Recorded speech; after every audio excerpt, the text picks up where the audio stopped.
તમારો ફરવા જવાનો વિચાર છે. હવે ફરવા જવાનું થાય તો તમને એવું થાય કે યાર ફોરેન જવું છે, પણ ફોરેનની અંદર વિઝાની બહુ માથાકૂટ હોય છે. મતલબ મારે એમ્બેસીમાં જવું પડે, વિઝા માટેની બહુ ઝંઝટો હોય છે. તો કરવું શું? ભારત જોડે એવા ટોટલ કેટલાય દેશો છે કે જેમનું એક્સેસ છે, જ્યાં આગળ તમે કોઈ પણ જાતના વિઝા વગર ફરવા જઈ શકો છો. કયા કયા એવા દેશો છે એના વિશે જાણીશું આજના વિડીયોમાં. આવી જ રસપ્રદ સ્ટોરીઝ માટે વાઇબ્સ ઓફ ઇન્ડિયાની યુટ્યુબ ચેનલને સબસ્ક્રાઇબ કરી નોટિફિકેશન માટે બેલ આઇકન દબાવવાનું ભૂલશો નહીં. નમસ્કાર મિત્રો, હું છું મહેશ રાજગોર. તમે જોઈ રહ્યા છો વાઇબ્સ ઓફ ઇન્ડિયા.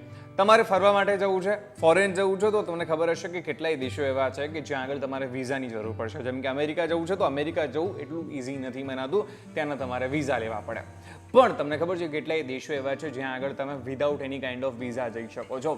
કેવી રીતના? એની માટે પહેલાં હું તમને જણાવું, હેન્ડલી એન્ડ પાર્ટનર્સ જે એક સંસ્થા છે એના દ્વારા એક રેન્કિંગ બહાર પાડવામાં આવ્યું કે વિશ્વના જે દેશો છે એમનો પાસપોર્ટ કેટલો મજબૂત છે. એમાં આપણો દેશ જે છે, જે થોડાક સમય પહેલા આવ્યો એમાં તો 81 હતું, પણ જ્યારે આજે મેં વેબસાઇટમાં જોયું ત્યારે આપણો રેન્ક 85 એટલે કે 85મો છે. એમાં આપણને જાણવા મળે છે કે ટોટલ 57 દેશો એવા છે કે જ્યાં આગળ ભારતના લોકો વિઝા વગર જઈ શકે છે. સૌથી સ્ટ્રોંગમાં સ્ટ્રોંગ દેશ કયો છે? તો સિંગાપોર.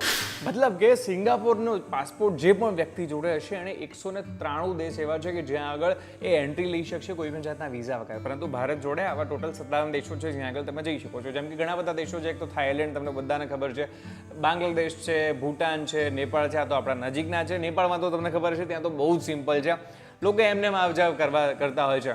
એની સાથે ભૂટાનમાં પણ એ રીતનું છે, મ્યાનમાર સાથે પણ આપણી બોર્ડર કંઈક એ રીતની છે, શ્રીલંકા છે, એક આવો દેશ છે, વનાતુ છે, ફિઝી છે, આવા ઘણા બધા દેશો છે, ઈરાન છે, કતાર છે, આવા ઘણા દેશો છે જ્યાં તમે કોઈ પણ જાતના વિઝા વગર જઈ શકો છો. પણ કેવી રીતના? અમુક દેશો એવા હોય છે કે જ્યાં આગળ તમને નોર્મલી તમારા પાસપોર્ટ ઉપરથી જ એન્ટ્રી મળી જાય છે. અમુક દેશો એવા હોય છે જ્યાં તમને વિઝા ઓન અરાઇવલ મળે છે. એટલે કે તમે દેશના એરપોર્ટ ઉપર ઉતરો, ત્યાં એક ફોર્મ ભરો, ફોર્મ ફિલઅપ કરો એટલે તમને ઓટોમેટિકલી ત્યાંથી જ વિઝા મળી જાય છે. અને અમુકમાં ETA એટલે કે ઇલેક્ટ્રોનિક ટ્રાવેલ તમારે એપ્લાય કરવું પડે, એ તમને મળી જાય છે. ઓનલાઈન જ હોય છે, સિમ્પલ.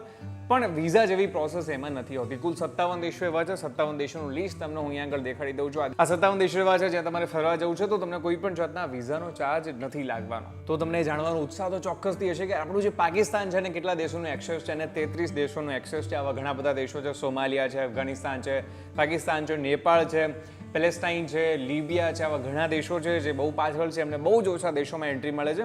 એનો મતલબ એવો થાય કે આ દેશના વ્યક્તિનો કોઈ પણ પાસપોર્ટ હોય એમનો પોતાનો, તો એ લઈને એ અમુક જૂજ દેશોની અંદર જ એક્સેસ મેળવી શકે છે. એટલા માટે ભારતનો પાસપોર્ટ હજુ એટલો બધો સ્ટ્રોંગ નથી થયો. આપણે તેવું માનવામાં આવે છે કે જે જર્મની છે, ફિનલેન્ડ છે, જાપાન છે, સિંગાપોર છે, આ બધાના પાસપોર્ટ બહુ જ સ્ટ્રોંગ હોય છે. ત્યાંના લોકોને એમના પાસપોર્ટ ઉપરથી ઘણા દેશોમાં એન્ટ્રી મળી જાય છે. આશા રાખું છું કે તમને બધાના વિડીયો ખૂબ જ ગમ્યો હશે. તો હવે શું કરવાનું છે? ચેનલને સબસ્ક્રાઇબ કરવાની છે, કારણ કે હું તમને મળતો રહેવાનો છું વાઇબ્સ ઓફ ઇન્ડિયા ઉપર.